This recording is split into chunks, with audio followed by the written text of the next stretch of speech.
नमस्कार दोस्तों, स्वागत है आपका आपके अपने YouTube channel government job preparation पर। दोस्तों, जैसा कि आप लोगों को पता है कि मैं यहाँ पर यूपी ट्रिपल पीटी की प्रिपरेशन करवा रहा हूँ, जिसमें जीके जीएस का पोर्शन, जिसके 50% क्वेश्चंस आपके जिससे उसी से आएंगे, यानी 50% वेटेज आपका जीके और जीएस का ही है। तो उसी की यहाँ पर मैं प्रिपरेशन आपको करवा रहा हूँ, जिसमें मैंने एक स्टडी प्लान अपलोड कर रखा है और उसी स्टडी प्लान के अकॉर्डिंग डेली आपको यहाँ पर वीडियोज़ प्रोवाइड किए जा रहे हैं। तो दोस्तों, अगर आपने वो स्टडी प्लान नहीं देखा है तो उसको भी देख सकते हैं और डेली उसी समय पर आपको यहाँ पर वीडियो मिल जाएगा। और दोस्तों, मैं आपसे यही कोशिश मेरी पूरी रहेगी कि आप अगर इतना पढ़ लेते हैं, आपका जीएस का पोर्शन बहुत अच्छा हो जाएगा, बहुत अच्छे आप वहाँ पर क्वेश्चन अटेम्प्ट कर पाएंगे। बस आपको कंटिन्यूसली आपको हमारे द्वारा दिए गए वीडियोस को फॉलो करना है। तो उसी स्टडी प्लान के अकॉर्डिंग मेरा संडे जो कल का समय था, उस दिन मैंने बोला था कि जो यूपी ट्रिपल एससी की जो प्रीवियस ईयर्स पेपर हैं, उसमें जो जीएस के क्वेश्चंस पूछे गए हैं, जो सामान्य ज्ञान के क्वेश्चन पूछे गए हैं, उन क्वेश्चंस को हम लोग सॉल्व करेंगे, देखेंगे, ताकि आइडिया भी लगता रहेगा कि किस तरह के क्वेश्चंस पूछे जा रहे हैं और किसे हमें अपनी प्रिपरेशन को कंटिन्यू रखना है। तो दोस्तों, यहाँ पर उसी सापेक्ष में कल वीडियो नहीं प्रोवाइड कर पाया, तो वो वीडियो मैं आज आपको प्रोवाइड कर देता हूँ। ये दोस्तों, मैंने आज जो पेपर लिया है, ये हमारा यूपी ट्रिपल एससी का ही है, राजस्व लेखपाल का ये पेपर है। और राजस्व लेखपाल ये 2015 में जो राजस्व लेखपाल का एग्ज़ाम हुआ था, उसका जो है मॉर्निंग शिफ्ट का ये पेपर है। ये जो है 2015 का जो पेपर हुआ था, ठीक है। तो ये राजस्व लेखपाल 2015 के मॉर्निंग शिफ्ट का यहाँ पर ये पेपर है, ठीक है। कब का ये 2015 का राजस्व जो लेखपाल का है, ये आपका मॉर्निंग शिफ्ट का पेपर है। और इसमें जो है इसकी परीक्षा तिथि हुई थी, ये हुआ था 13/9/2015 को मॉर्निंग शिफ्ट का। तो उसका पेपर हम लोग यहाँ पर देखेंगे जीएस में कैसे कैसे क्वेश्चन पूछे गए थे। तो चलिए शुरू करते हैं। तो देखिए, यहाँ पर जैसा कि आप लोगों को पहला क्वेश्चन दिख रहा है कि वह नदी कौन सी है जिसका उद्गम स्थल यहाँ पर भारत में नहीं है। तो इसका जो है आंसर यहाँ पर हो जाएगा ऑप्शन नंबर सी, सतलज नदी। देखिए, इसका अगर उद्गम की बात करते हैं तो दक्षिण पश्चिम तिब्बत में समुद्र तल से 4600 मीटर ऊंचाई पर मानसरोवर के निकट राक्षस ताल से यहाँ पर है। और उत्तरी भारत में बहने वाली सदा नीरा नदी है। और इस नदी की जो लंबाई है पंजाब में बहने वाली 5 नदियों में सबसे अधिक है, ठीक है। तो इस तरह से ऑप्शन नंबर सी आपका सही आंसर हो जाता है। नेक्स्ट क्वेश्चन देखते हैं। नेक्स्ट हमारा क्वेश्चन क्या है, देखिए, यहाँ पर सबके बारे में बताया गया है। आप लोग यहाँ पर वीडियो को पॉज करके यहाँ पर देख पाएंगे, इसका जो व्याख्या है आप देख पाएंगे। मेरा मकसद सिर्फ आपको यहाँ पर बताना है कि कैसा क्वेश्चन आए थे, कैसे आपको यहाँ पर प्रिपरेशन करनी है। इनमें से कौन वर्तमान केंद्रीय कृषि एवं किसान कल्याण मंत्रालय के मंत्री हैं। तो ये आपका करंट अफेयर्स का उस समय का क्वेश्चन हो जाता है, और उस समय थे यहाँ पर राधा मोहन कृष्ण, ठीक है, राधा मोहन सिंह। नेक्स्ट क्वेश्चन देखते हैं। वर्तमान वर्ष 2014-15 में पिछले वर्ष 2013-14 की तुलना में भारत का सकल खाद्यान्न उत्पादन, तो ये आपका यहाँ पर उस समय के करंट का क्वेश्चन ये भी हो जाता है। तो ये 8 मिलियन टन घटा है यहाँ पर। नेक्स्ट क्वेश्चन देखते हैं। अगला क्वेश्चन है, एशिया की सबसे बड़ी प्याज की मंडी कहाँ पर स्थित है। तो एशिया की सबसे बड़ी जो प्याज की मंडी स्थित है वो है लसाल गांव, यानी कि ऑप्शन नंबर ए आपका यहाँ पर सही आंसर हो जाता है। एशिया की सबसे बड़ी प्याज की जो मंडी है महाराष्ट्र के लसाल गांव में स्थित है, ठीक है। अगला क्वेश्चन है, उत्तर प्रदेश की प्रथम महिला मुख्यमंत्री कौन थी। तो ये आपका उत्तर प्रदेश से क्वेश्चन हो जाता है। तो ये आंसर हो जाएगा सुचेता कृपलानी, ठीक है। ये पहला महिला मुख्यमंत्री थी, ठीक है, उत्तर प्रदेश की। ये भारत की भी पहली महिला मुख्यमंत्री थी, और अगर देखें तो उत्तर प्रदेश की भी पहली महिला मुख्यमंत्री यहाँ पर थी। विजय लक्ष्मी पंडित, जवाहरलाल नेहरू की ये बहन है। मायावती जो यूपी की दूसरी महिला मुख्यमंत्री हैं। अगला क्वेश्चन देखते हैं। वित्तीय समायोजन के उद्देश्य से लागू की जाने वाली वर्ष जन धन योजना, जिसकी घोषणा प्रधानमंत्री ने स्वतंत्रता दिवस 2014 को की थी, आधिकारिक तौर पर कब प्रारंभ की गई थी। तो ये जो है आधिकारिक तौर पर 28 अगस्त 2014 को प्रारंभ की गई थी। ये क्वेश्चन दोस्तों इंपॉर्टेंट है, ये आज अभी भी एग्जाम में पूछा जाता है। तो इस क्वेश्चन को आप लोग ये ध्यान में रखिएगा कि जो जन धन योजना है, इसकी आधिकारिक तौर पर प्रारंभ कब की गई थी। तो ये की गई थी 28 अगस्त 2014 को, ठीक है। अगला क्वेश्चन देखते हैं। रुपये 20,000 करोड़ के पंचवर्षीय बजट के साथ प्रारंभ की गई नमामि गंगे परियोजना के अंतर्गत कितनी नदियां सम्मिलित की गई हैं। तो इसमें जो है केवल गंगा नदी को यहाँ पर सम्मिलित किया गया है। ऑप्शन नंबर डी आपका सही आंसर हो जाता है। एकीकृत गंगा संरक्षण परियोजना नमामि गंगे कार्यक्रम को वर्ष 2014-15 के बजट से प्रस्तावित है। इस योजना का उद्देश्य गंगा संरक्षण के लिए चल रही परियोजनाओं, अविरल धारा और निर्मल धारा के प्रयासों और उद्देश्यों को मजबूती प्रदान करना है। अगला क्वेश्चन देखते हैं। दो व्यक्तियों के वार्तालाप में आवाज़ का डेसिबल स्तर कितना होता है। ये आपका क्वेश्चन साइंस से रिलेटेड है। इसका हो जाएगा 30 डेसिबल, ठीक है। यानी कि हम साउंड को जो है मेजर करते हैं डेसिबल में। तो जब हम दो व्यक्ति जो बात करते हैं उसमें कितने डेसिबल की उसकी साउंड क्वालिटी रहती है, कितने डेसिबल का उसका मेजरमेंट रहता है। तो ये रहता है 30 डेसिबल का, ठीक है। अगला, 1 लीटर पानी में कितनी कैलोरी होती है। तो 1 लीटर पानी में आपका कोई भी कैलोरी नहीं होती है, पानी में कोई भी कैलोरी की मात्रा नहीं पाई जाती। ऑप्शन नंबर सी आपका सही आंसर हो जाता है।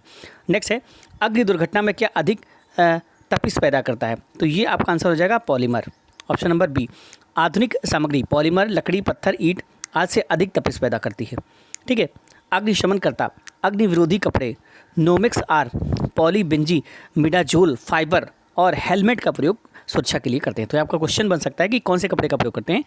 तो ये करते हैं नोमेक्स या पॉलीबेंजी, मिडाजोल फाइबर, ठीक है, पीबीआई, और हेलमेट का प्रयोग यहाँ पर सुरक्षा के लिए करते हैं।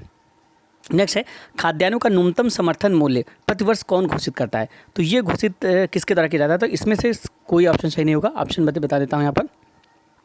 जो न्यूनतम समर्थन मूल्य है भारत सरकार द्वारा पहली बार 1966 में हरित क्रांति के समय किया गया, ठीक है। वर्तमान में 25 फसलों पर न्यूनतम समर्थित मूल्य दिया जाता है। न्यूनतम समर्थन मूल्य दिए जाने का उद्देश्य अधिक से अधिक फसलों के उत्पादन को बढ़ावा देना है, ठीक है। सॉरी, यहाँ पर ऑप्शन नंबर आपका सी से हो जाएगा, कृषि लागत एवं मूल्य आयोग, ठीक है, यहाँ पर कर लिया गया कृषि लागत एवं मूल्य आयोग। ऑप्शन नंबर सी आपका यहाँ पर सही आंसर हो जाएगा। आयोग ने उत्तर ये दिया गया था, ठीक है। गेहूं का न्यूनतम समर्थन मूल्य है, तो यहाँ पर देखिए आपको एग्रीकल्चर से रिलेटेड क्वेश्चन यहाँ पर काफ़ी ज़्यादा पूछे गए। तो गेहूं का न्यूनतम समर्थन मूल्य आपको यहाँ पर बताना है। तो 2014-15 में था 1400 रुपये और 2015-16 में था 1450। अभी इस समय क्या है आप लोग को यहाँ पर कमेंट बॉक्स में बताना है। नेक्स्ट है पुरस्कृत फिल्म लाइफ लाइन्स, जिसे 126 देशों में 14,000 बार एक शिक्षण उपकरण के रूप में देखा गया, भारत के किस राज्य की ग्रामीण पृष्ठभूमि को दर्शाती है? तो ये दर्शाती है उत्तराखंड, यानी ऑप्शन नंबर ए आपका सही आंसर यहाँ पर हो जाता है। लाइफ लाइन, जिसमें 126 देशों में 14,000 बार एक शिक्षण उपकरण के रूप में देखा गया, वह ऑक्सफोर्ड विश्वविद्यालय की एक शोधार्थी जेन डायसन द्वारा निर्देशित 16 मिनट की फिल्म उत्तराखंड राज्य के मकर सिंह पर उसके द्वारा आर्थिक लाभ हेतु मेहनत तथा अपने समुदाय के उत्थान के लिए किए गए परिश्रम को दिखाया गया है। अगला है समाज सुधारक एवं रहस्यवादी कवि संत कबीरदास की जयंती कब मनाई जाती है? तो इनकी जयंती मनाई जाती है 2 जून। कब मनाई गई? तो ये उस समय का करंट का क्वेश्चन है, ये 2 जून को मनाई गई, यानी कि ऑप्शन नंबर ए आपका यहाँ पर सही आंसर हो जाता है, ठीक है। देखिए समाज सुधारक एवं रहस्यवादी कवि कबीरदास के अगर जन्म की बात करते हैं तो इनका जन्म जो है एक मुस्लिम दंपति से बनारस लहर तारा में हुआ था, और इनकी प्रमुख कृतियाँ हैं बीजक, साखी ग्रंथ, कबीर ग्रंथावली और अकराम सागर। इनकी जयंती 2 जून को मनाई गई, ठीक है। ब्रिक्स बैंक का मुख्यालय कहाँ? तो ये देखिए मुख्यालय से क्वेश्चन आ गया, तो ये आपका संघाई में इसका मुख्यालय है, ठीक है। अगला क्वेश्चन देखते हैं, निम्नलिखित में से कौन सा देश नींबू का सबसे बड़ा उत्पादक है? तो नींबू का सबसे बड़ा उत्पादक कौन सा देश है? तो ये हो जाएगा भारत, ठीक है, ये आप देख सकते हैं यहाँ पर। फिर उसके बाद है निम्नलिखित में से किस मुद्रा का अगस्त 2015 में अवमूल्यन किया गया, जिसके परिणामस्वरूप भारतीय स्टॉक बाजार गिर गया? तो कौन सी मुद्रा का? चीनी युआन का अवमूल्यन किया गया, ठीक है। अगला है विश्व पर्यावरण दिवस कब मनाया जाता है? तो काफ़ी आसान सा क्वेश्चन है, 5 जून को विश्व पर्यावरण दिवस मनाया जाता है। नेक्स्ट क्वेश्चन देखते हैं, विश्व के कितने देशों में मतदान अनिवार्य है? तो ये इंपॉर्टेंट क्वेश्चन है, उपयुक्त में से कोई नहीं। अगस्त 2013 तक 22 देशों में अनिवार्य मतदान की प्रक्रिया है। जब किसी भी नागरिक द्वारा डाक द्वारा या प्रत्यक्ष रूप से मतदान नहीं किया जाता है तो उसे जुर्माना भरना होता है। अगला क्वेश्चन देखते हैं, इनमें से किसको 24वां व्यास सम्मान दिया गया है? तो 24वां व्यास सम्मान किसे दिया गया? ये दिया गया है गोपाल दास नीरज को, यानी ये 24वें व्यास सम्मान यानी कि पुरस्कारों से संबंधित क्वेश्चन ही पूछा गया था उस समय के। अगला क्वेश्चन है, चुनाव आचार संहिता के अनुसार चुनाव के समय किसका निषेध है? तो ये है आपका उपयुक्त सभी इसमें से हो जाएगा। घृणाजनक भाषण का पुतला चलाना, प्रचार के लिए सरकारी मशीनरी का उपयोग करना, निर्वाचन अधिकारियों का स्थानांतरण, ये आपका यहाँ पर सही आंसर हो जाता है। अगला क्वेश्चन देखते हैं, भारतीय खाद्य निगम की स्थापना कब हुई? तो भारतीय खाद्य निगम, ये इंपॉर्टेंट क्वेश्चन है, 14 जनवरी 1965 को भारतीय खाद्य निगम की स्थापना हुई।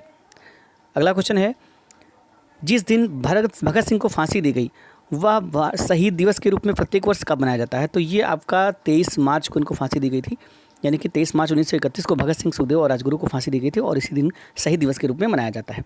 अगला क्वेश्चन देखते हैं, बिहार राज्य विधानसभा के चुनाव कितने चरणों में संपन्न हुए?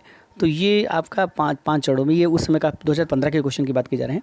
अगला क्वेश्चन देखते हैं, निम्नलिखित को सुमेलित कीजिए तथा नीचे दिए गए कूट का प्रयोग कर सही उत्तर यहाँ पर चुनिए। विश्व डाक दिवस कब मनाया जाता है? राष्ट्रीय मतदान दिवस कब मनाया जाता है? मानवाधिकार दिवस कब मनाया जाता है? और राष्ट्रीय युवा दिवस। तो देखिए दोस्तों, राष्ट्रीय युवा दिवस 12 जनवरी को मनाया जाता है, यहाँ पर राष्ट्रीय युवा दिवस, ठीक है। राष्ट्रीय मतदाता दिवस ये आपका मनाया जाता है 25 जनवरी को।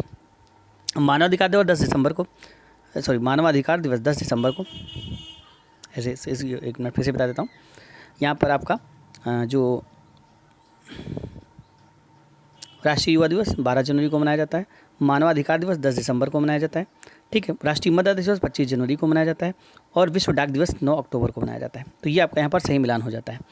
अगला क्वेश्चन देखते हैं, भारत में कितने शहरों की आबादी 10 लाख से अधिक है? तो उस समय की क्वेश्चन की बात करें तो उसमें 53 शहर थे।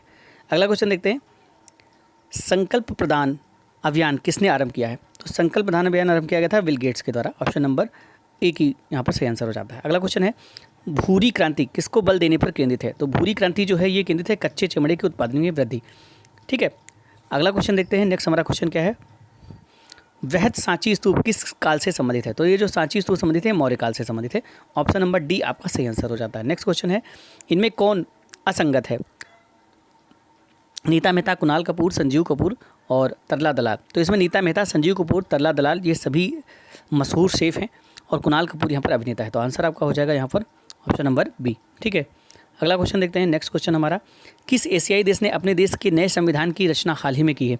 तो ये आपका यहाँ पर नेपाल हो जाता है। उस समय नेपाल ने की थी यहाँ पर संविधान की रचना। अगला क्वेश्चन देखते हैं, भारत के किस राज्य में प्रति व्यक्ति मदिरा सेवन सर्वाधिक है? तो ये आंसर हो जाएगा आपका केरल, प्रति व्यक्ति मदिरा सेवन सर्वाधिक है। अगला क्वेश्चन देखते हैं, निम्नलिखित को सुमेलित कीजिए तथा नीचे दिए गए खुद का सही उत्तर चुनिए। हिंदू, मुसलमान, सिख, ईसाई। ठीक है, तो निरंकार और नामधारी यहाँ पर आपको सही सुमेलन करना है। ठीक है, इसमें क्या सही आंसर हो जाएगा? तो इसका जो सही आंसर है ये आपका यहाँ पर मिलान में बता देता हूँ। हिंदू जो हो जाएगा ये हो जाएगा सनातनी और आर्य समाजी, मुसलमान सिया और सुन्नी, सिख निरंकारी और नामधारी, और ईसाई कैथोलिक और प्रोटेस्टेंट। ये सारे के सारे यहाँ पर आपका सही हो जाता है। फिर उसके बाद भारत के किस राज्य में सबसे बड़ी अंतर्देशीय लवड़ी आर्द्रभूमि है? तो ये आंसर हो जाएगा आपका राजस्थान। सांभर नामक झील भारत की सबसे बड़ी अंतर्देशीय लवड़ झील है, यह राजस्थान राज्य में स्थित है। अगला क्वेश्चन है, भारत के किस राज्य में गेहूँ का सर्वाधिक उत्पादन होता है? तो ये होता है उत्तर प्रदेश में। ठीक है, उसके बाद यहाँ पर देख लेते हैं, वर्ष 2013 से वर्ष 2014, वर्ष 1913 से वर्ष 2014 की अवधि में कितने भारतीयों को नोबेल पुरस्कार दिया गया है?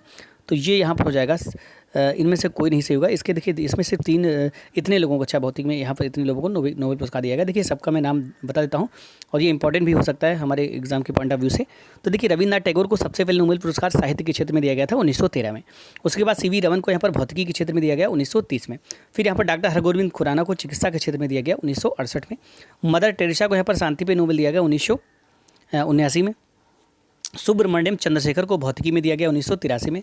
अमर्त्य सेन को यहाँ पर अर्थशास्त्र में दिया गया 1998 में। उसके बाद यहाँ पर डॉक्टर वेंकट रमण रामकृष्ण को दिया गया रसायन में 1909 में। और कैलाश सत्यार्थी को 2014 में यहाँ पर शांति में नोबेल पुरस्कार दिया गया था। और उसी समय मलाला यूसुफजई जो कि पाकिस्तान की, उनको भी यहाँ पर नोबेल पुरस्कार दिया गया था।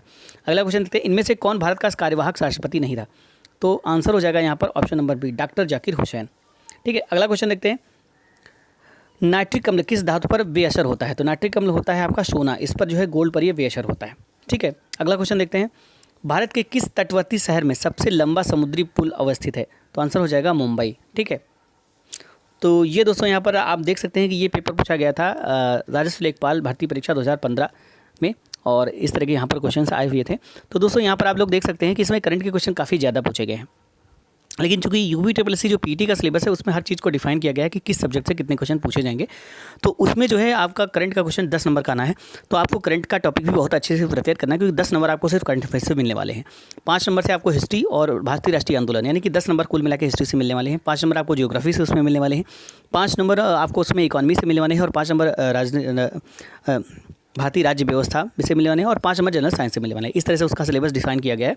तो आप लोगों को यहाँ पर क्या है कि उसी सिलेबस के अकॉर्डिंग चलते हुए हमको पढ़ाई यहाँ पर करनी है। और उसका मैंने सिलेबस ऑलरेडी, उसका जो स्टडी प्लान है मैंने डाल दिया है, और उसी स्टडी प्लान के अकॉर्डिंग मैं यहाँ पर प्रिपरेशन भी करवा रहा हूँ आप लोगों को।